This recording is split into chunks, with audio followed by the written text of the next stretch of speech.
Okwishikisho cy'abajurizi omurebezi wa Nkole kwakorerwa akanisa ya St James Cathedral kwatanika shahina za kashishi.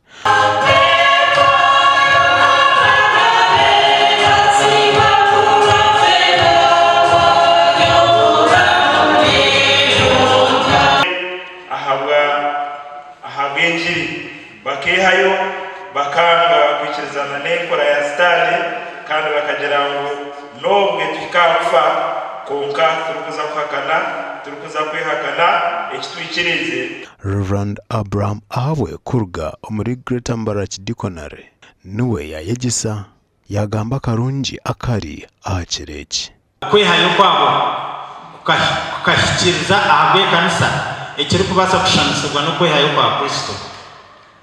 They achieved more in their death. Nambwe negeshagama egumene twijutya ngu okwikiriza kwitu hati tibyo munsi tebekeine erije konko kwikiriza kwitu tukwine mu buryo butukwinemu ahabo kuba abantu bakakujwera.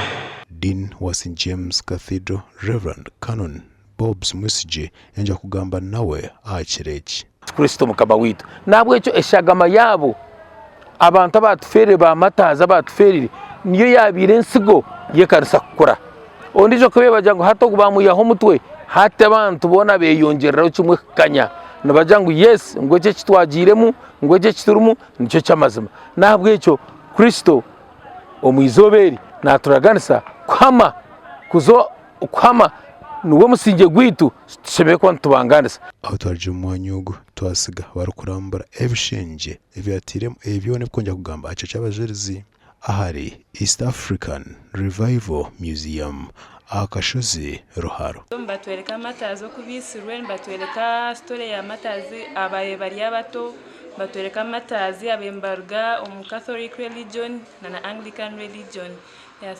So twashemera okwakira abantu bona Wa TV West ndi Senyo Gideon aho mrembar.